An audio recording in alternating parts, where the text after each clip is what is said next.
Bom dia a todos, na graça do Senhor Jesus. Estamos aqui no último domingo do mês, né? Parece que foi ontem que eu abracei todo mundo, desejando feliz ano novo, né? Falando para não comer muito, porque é perigoso, dá digestão, ou congestão, digestão não, congestão, né? Só de fruto resolve, né? Mas faz uma semana, parece, né? Mas já estamos no final. E também, hoje encerra também aquela programação dos sermões, né? Dos sermões, tendo como base o livro de Salmos, né? Cada domingo, cada irmão falou aqui aquilo que Deus deu, né? Tivemos aí o primeiro dia o pastor Marcos Aurélio, depois teve o pastor Francis, domingo passado o pastor João Fernandes, né? E hoje coube a mim estar com vocês conversando um pouco a respeito do Salmo número 18, né? Número 18. E é interessante e se nós olharmos para nós quando lemos hoje o Salmo 18, a gente vai observar que é um livro que a parte que me coube a comentar, falo isso como leigo, né? Porque não me considero um eloquente, não sou. Sempre me coloco debaixo da graça de Deus, aquilo que Deus der a gente faz, né? Mas é um salmo que, homileticamente falando, eu achei bastante escasso de recursos para se comentar, né? Mas na sua realidade, na sua íntegra, é um salmo de muita profundidade. Um salmo de muita profundidade. É a palavra de Deus e que mostra a realidade, né, de uma atuação de Deus dentro de alguém, dentro de Davi, no caso, na vida de Davi, de que pôde vivenciar, né, a realidade da presença de Deus na vida dele, que ele procurou e escreveu aqui nesse Salmo número 18. É bom que se lembre que o Salmo 18, se nós formos, deixa eu deixar um pouquinho aqui para ficar mais prático para mim, mais confortável. O Salmo 18, entre o Salmo 1 ao 72, o Salmo 18 é o salmo mais comprido. Tem 50 versículos, né? 50 versículos. Não é só de 1 a 6, que é, na verdade, que dentro liturgicamente falando, é uma doxologia, né? Que engrandece a Deus, né? Que o canta-se a Deus, engrandece a Deus, e depois ele vem discorrendo toda uma situação, né? Que, a partir do versículo 6, ele vem discorrendo toda uma situação da vida dele, que foi tão profunda a ação de Deus na vida dele, que ele, dentro dos argumentos dele, dos outros versículos, né? Ele, inclusive, ele não, parece que ele não tinha muitas palavras muito real, ele teve que falar figuradamente, né? Quando ele fala de que Deus o ajudou vindo montado sobre o anjo. Quando Deus atua, quando a respiração do ar de Deus é como que move as terras, move as rochas. Então ele mostra quando Deus atuando como tempestades, né? Com todo um impacto muito grande, né? Foi o que ele comparou diante da situação que ele vivia, né? Mas Deus chegou e atuou dentro dessa situação conturbadora na vida dele, né? Agora,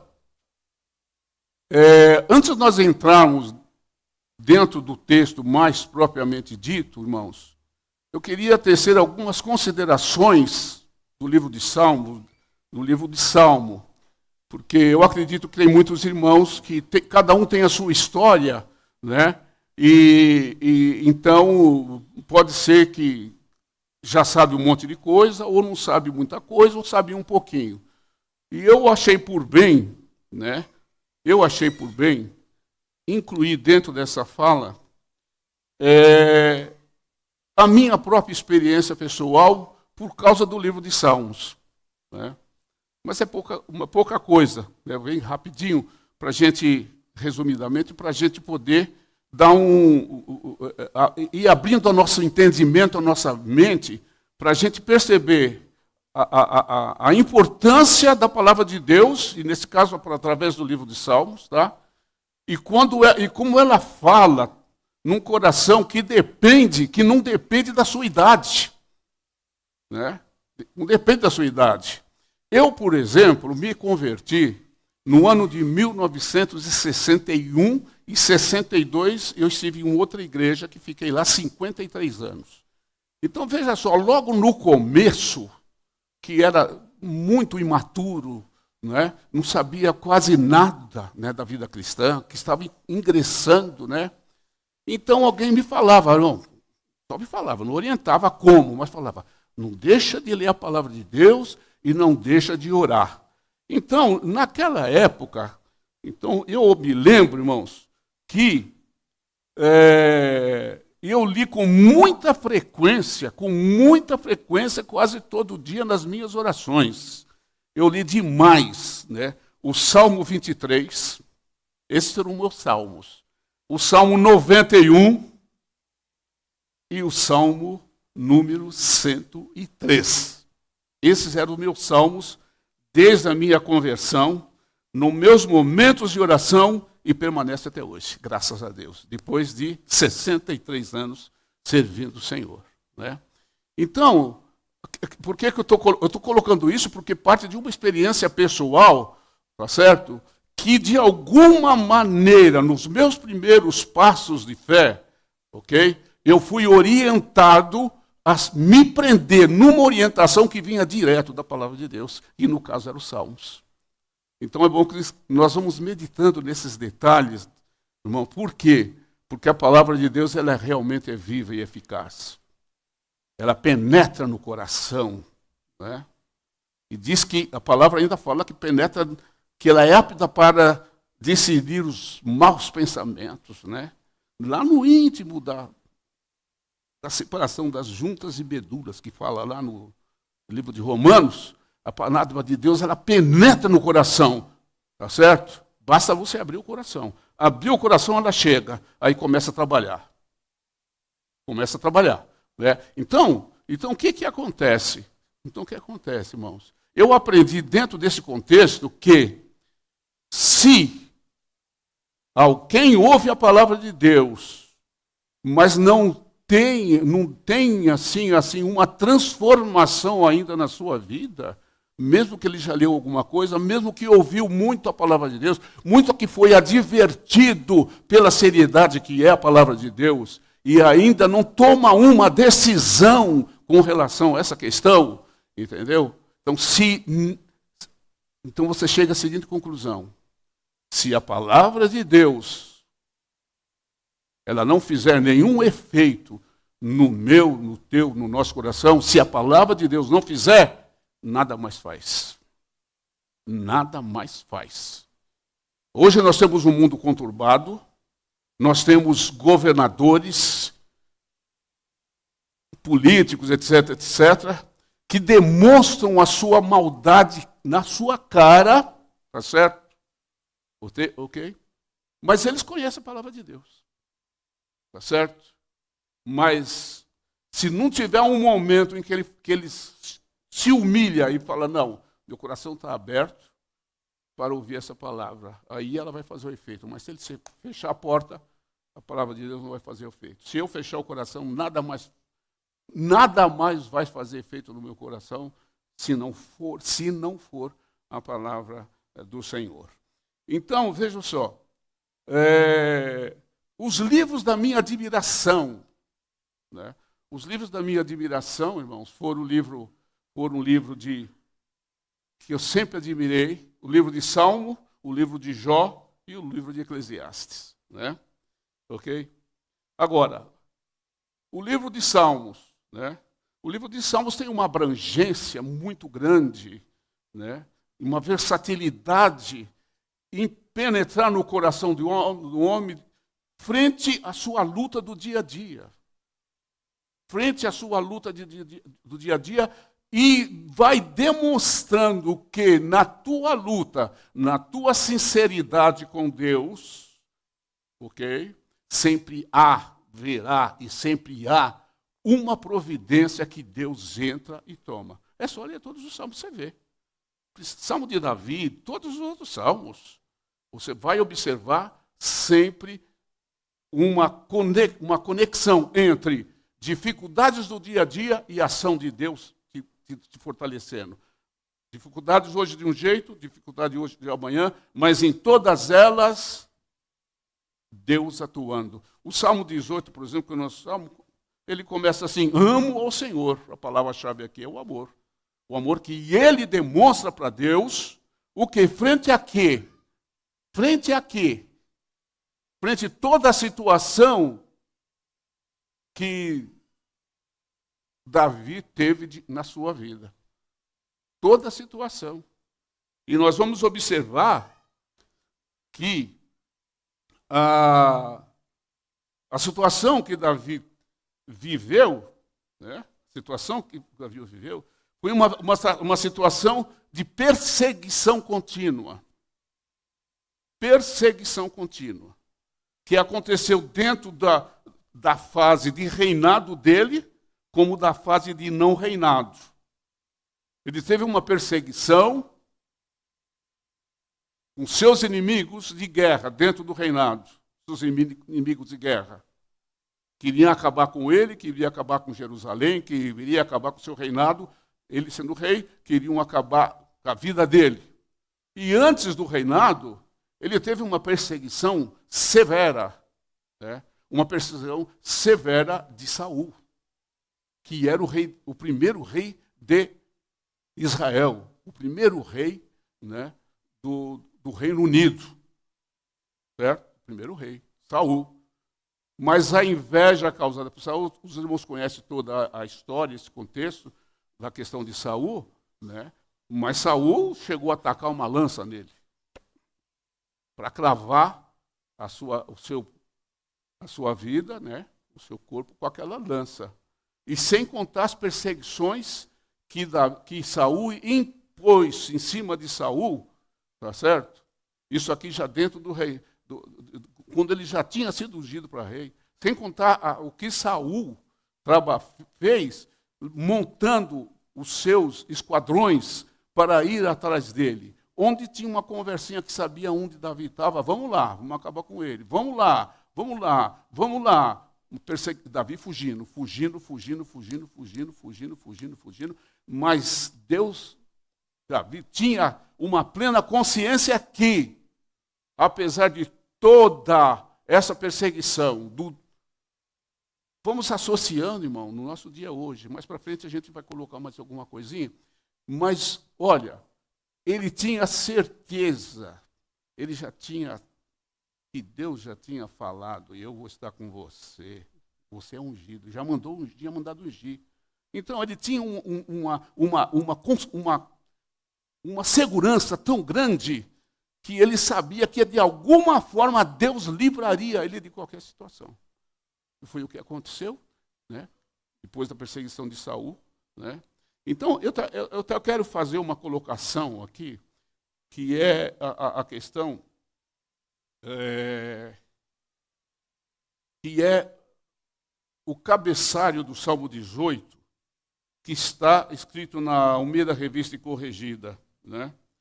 Que está escrito assim, olha, para o cantor mor, Salmo do servo do Senhor, Davi, que disse as palavras deste cântico ao Senhor, no dia em que o Senhor o livrou de todos os seus inimigos e das mãos de Saul. Isso aqui é um cabeçalho que está É do Salmo 18, desse salmo que nós estamos falando. Então ela falou assim, ó, no dia em que o Senhor o livrou de todos, porque ele teve muitas lutas, mas e das mãos de Saul. Então ele destaca também a ação de Saul querendo acabar com a vida dele, mas ele coloca que ele não teve só a perseguição de Saul, ele teve a perseguição de todos aqueles que queriam acabar com ele, mas aqueles, só que tem duas coisas diferentes. Aqueles, duas coisas que nós temos que salientar. Aqueles que o queriam, ele tinha tanto pessoas dentro do reino, como tinha pessoas, na sua maior parte, fora do reino. Tá certo? Então você vai observar então que este salmo, tá certo? Este salmo aqui, e na verdade, por tudo que está escrito ali, 50 versículos, tá? Ele é um retrospecto da vida que Davi teve, ok? No seu caminhar com Deus. Um retrospecto que tinha acontecido, né? Então, os irmãos observam que a essência de toda essa questão, tanto desse salmo como dos demais, desses poucos versículos como dos demais, ele nos traz, irmãos, um encorajamento que, da mesma maneira, pode guardar isso no nosso entendimento espiritual, irmãos, como filhos de Deus, da mesma maneira que Davi sempre foi protegido, Deus te protege, você hoje, nos nossos dias, com as dificuldades que nós temos de cada dia. Né? Deus continua. Então, isso está escrito como uma experiência dele, para nos fortalecer nos nossos dias e não perder de vista a providência do Senhor. Né?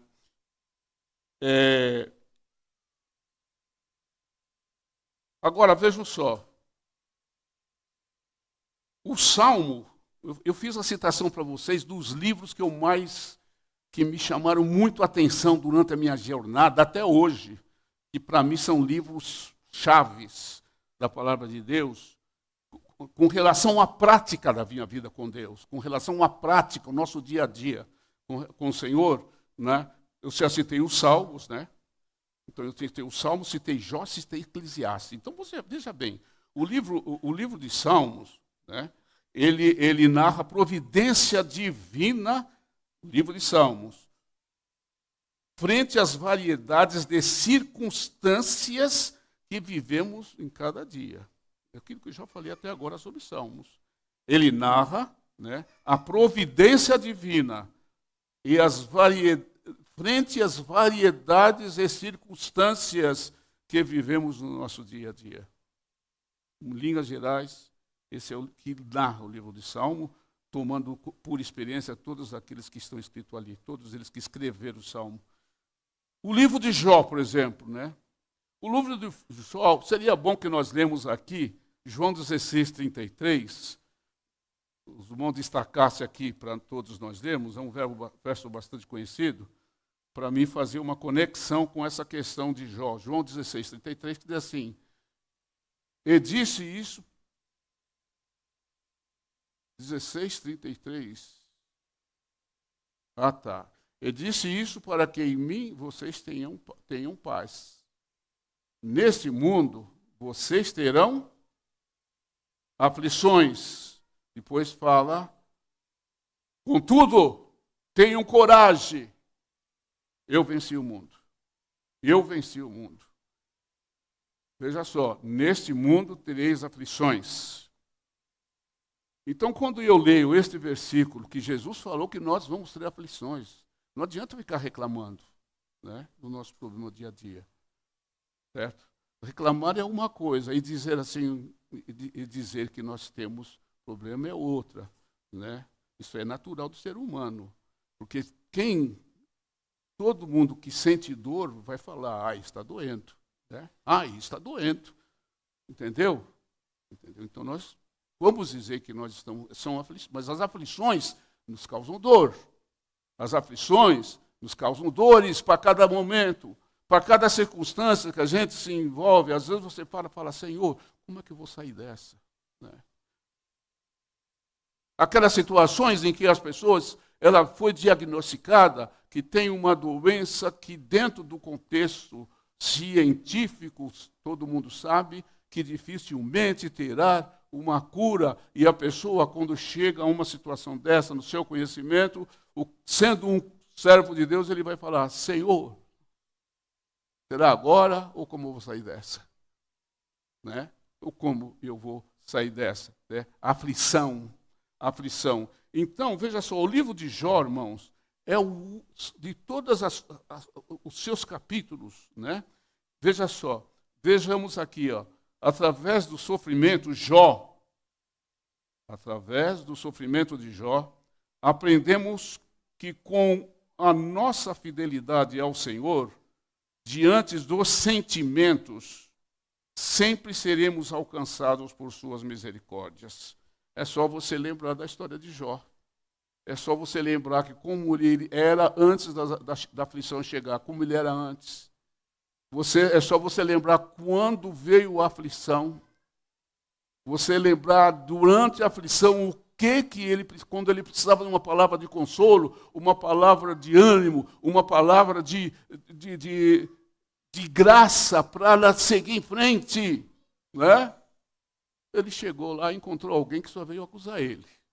Aumentou mais as aflições, aumentou mais ainda, né, as suas dores, né? Mas conforme estou dizendo, irmão, através do sofrimento de Jó, aprendemos que com a nossa fidelidade ao Senhor, diante dos sofrimentos, sempre alcançaremos, né?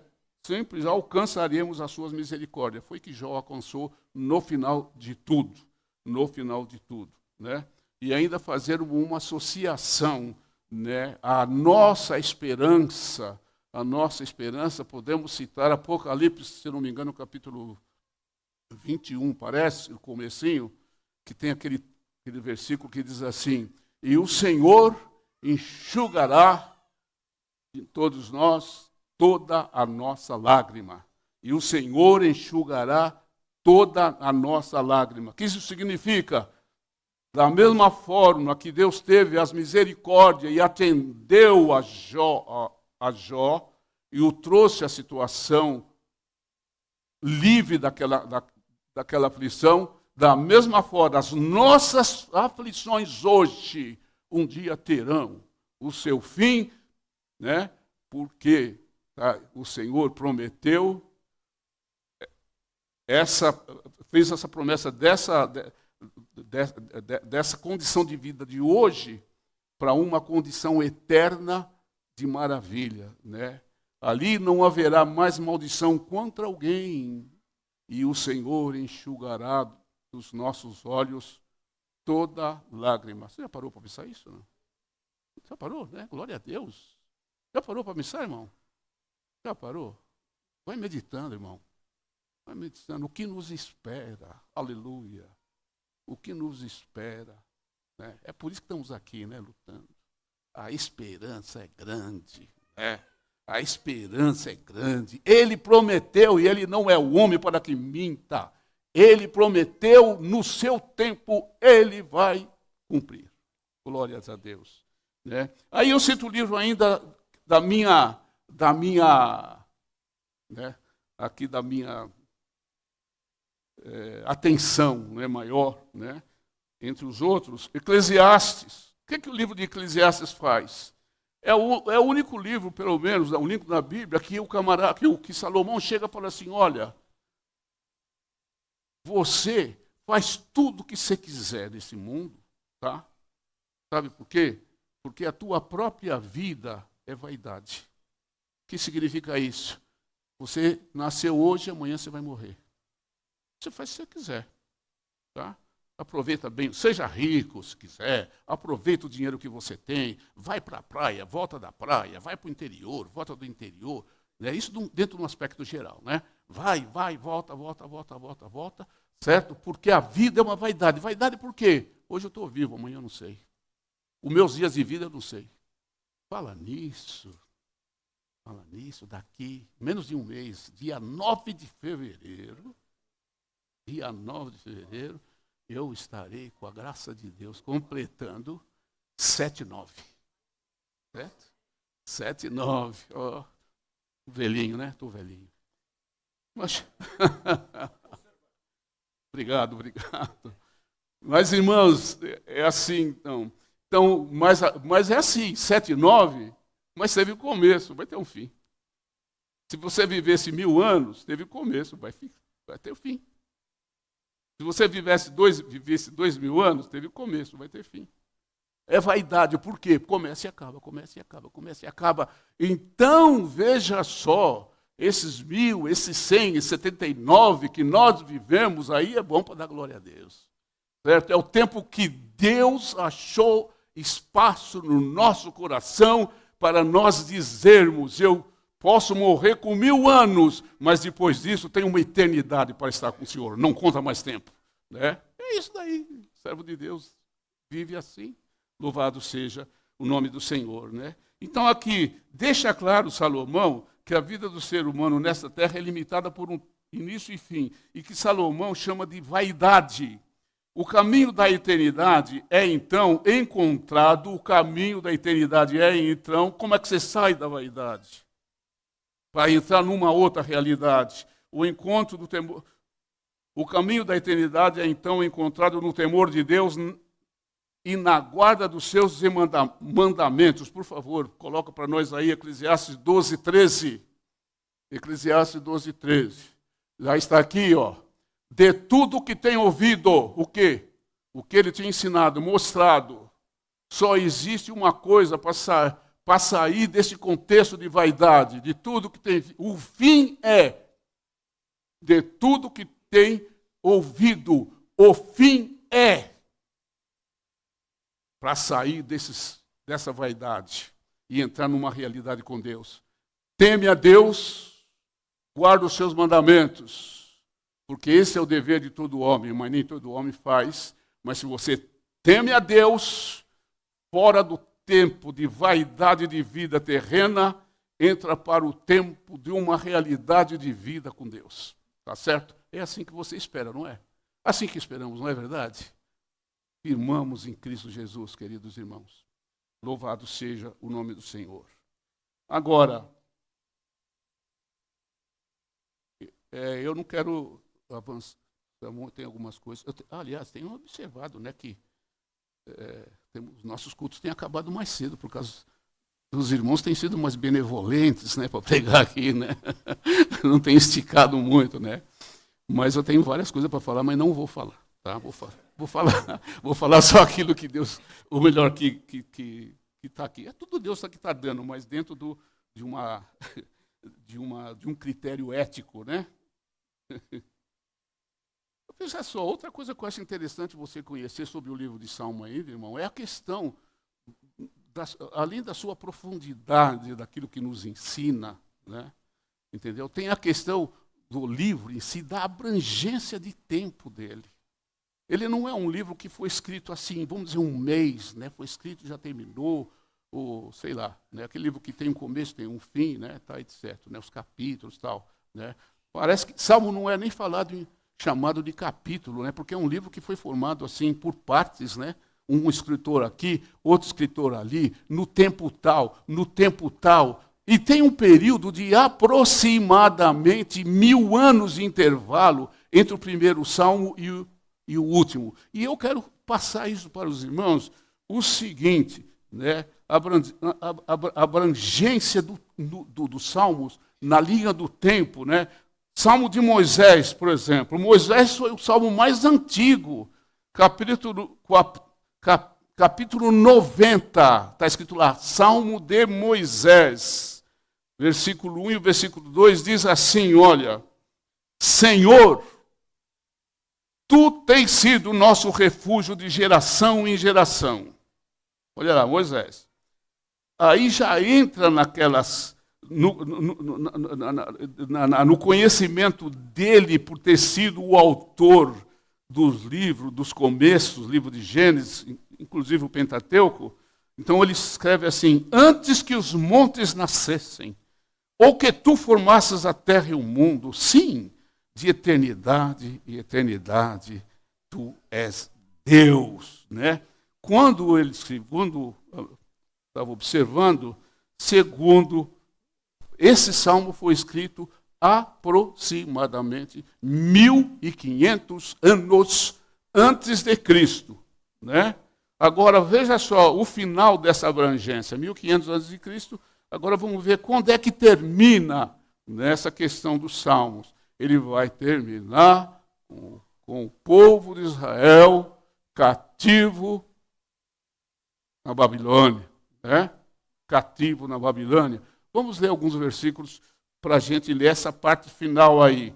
O Salmo 137, de 1 a 4, relata, né, o momento em que eles estavam ali cativos na Babilônia, né? Olha lá, o momento que estavam presos lá, junto aos rios da Babilônia, é um salmo.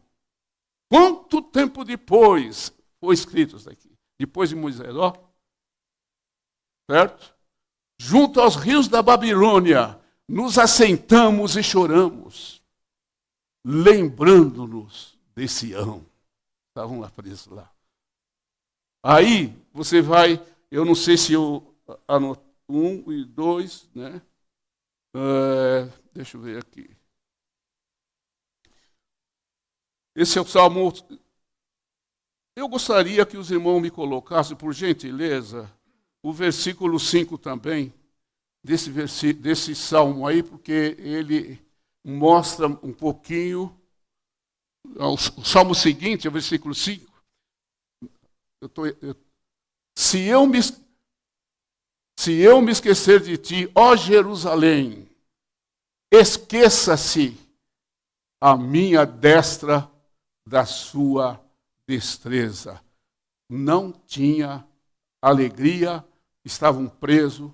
Ainda está escrito ainda que eles chegavam, aqueles que os perceberam, que fizeram eles viver naquelas condições que estavam vivendo, eles chegavam assim: canta para nós um cântico de Sião, né? Então ele falou assim que eles tinham empendurado as harpas dele em algum lugar, lá no chamo de salgueiro, né? Porque não tinham como cantar, não tinham como louvar, porque estavam cativos, estavam presos e subjugados à autoridade de homens ímpios. Então eles respondiam: como que nós vamos cantar hinos de Sião em terra estranha, em terras de homens que não temem a Deus? Como vamos cantar? Aí ele cita, né? Se eu me esquecer de ti, ó Jerusalém, né? Agora veja só, esse é dentro do cativeiro. Vamos ver um outro salmo, irmão, para a gente reforçar nessa questão, que é o Salmo 126, 1 a 3. O Salmo 126, 1 a 3. Olha lá, agora veja só, essa já é uma condição. Essa aqui é a condição de um atendimento de Deus às orações daqueles que vivem ligado ao Senhor e conversando com Ele, ligando ao Senhor, conversando com Ele, e é mais uma situação também onde se manifesta a providência divina. Veja só aqui, ó. Quando o Senhor trouxe do cativeiro, agora já não está mais lá. Mas o Salmo está dizendo como aconteceu quando eles saíram de lá. Quando o Senhor trouxe do cativeiro os que voltaram a Sião, estávamos como os que sonham. Alegria, alegria, alegria. Por quê? Deus cumpriu a sua promessa. Deus cumpriu a sua promessa. Ele falou através do profeta Jeremias que o cativeiro duraria 70 anos. Deu 70 anos, Deus chegou e preparou as pessoas para providenciarem o caminho de retorno a Jerusalém. Voltaram a Sião, louvado seja Deus. Então os irmãos observam que dentro dessa consideração que eu tenho feito do livro de Salmos, eu pouco me referi ao texto principal, Mas eu quero deixar claro para vocês, irmãos, que dentro do contexto principal, a palavra do texto principal, a palavra-chave, né, é o começo dele. Eu te amo, ó Senhor, minha força. Por quê? Por que eu amo ao Senhor? Por que eu amo ao Senhor? Porque o Senhor, Ele sempre esteve comigo e provou que, independente da minha situação, Ele me ama e abre os caminhos para estar comigo. Então, veja só. Então, Davi, aqui, ele tem 7 metáforas nesse versículo, nesse texto. Ele tem 7 metáforas que ele faz, que são impressionantes para descrever o significado de Deus em sua vida. Quais são essas metáforas? Está aqui, olha. Força, rocha, fortaleza, libertador, rochedo, escudo, torre. Então ele fala assim: eu te amo, ó Senhor, minha força. O Senhor é minha rocha, a minha fortaleza, o meu libertador, o meu Deus e o meu rochedo, em quem refugio, o meu escudo, a força da minha salvação, a minha torre de proteção. Não é verdade?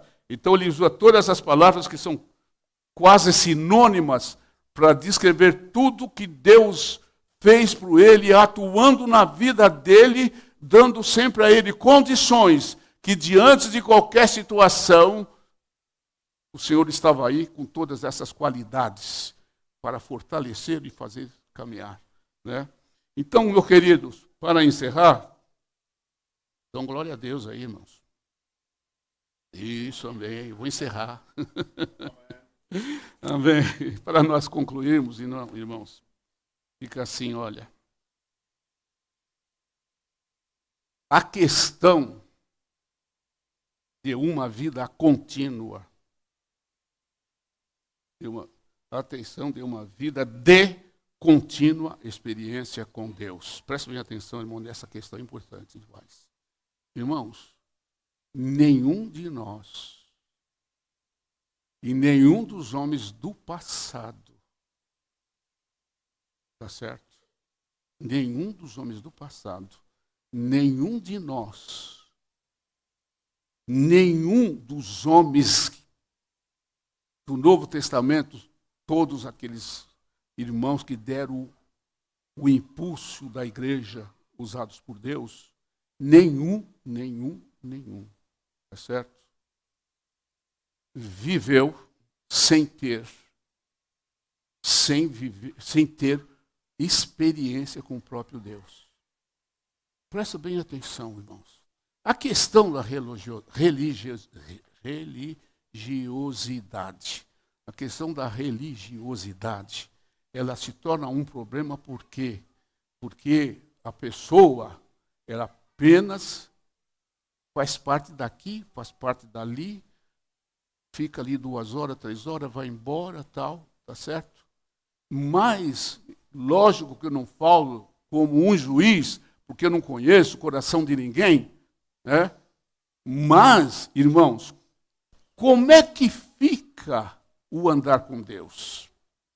E aí que entra a questão da necessidade de vivermos o nosso dia a dia com experiência, porque todos os que viveram no passado, que escreveram com o livro de Salmos, principalmente Davi, tudo que ele escreve a respeito do que? De experiência que ele tinha no seu andar com Deus. Era experiência. Então ele podia chegar e falar assim: no dia tal, eu estava assim, o Senhor veio e fez. No dia tal, eu estava assim, o Senhor veio e fez. No dia, né, e quando Saul estava me perseguindo, o Senhor preparou de tal forma que no fim eu só não o matei porque não era para fazer isso. Ele era um ungido de Deus, eu não quis matar, mas ele estava aqui deitado, podia cravá-lo com uma lança, ok?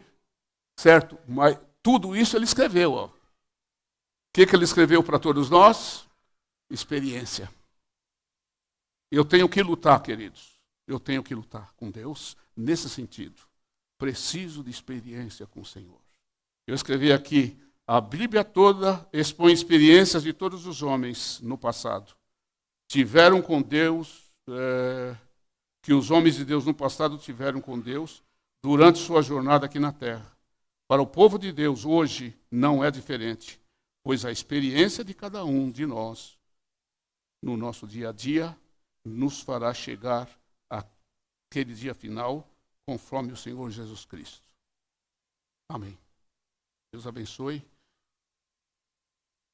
Espero que essa palavra tenha tocado dos corações dos irmãos, de tal forma que seja um momento de reflexão para a vida de cada um. Certo? Todos nós precisamos ser fortalecidos pela palavra de Deus para nós aumentarmos o nosso contato com o Senhor e ganhar mais experiências com o Senhor. Deus abençoe a todos os irmãos em nome do Senhor Jesus. Amém.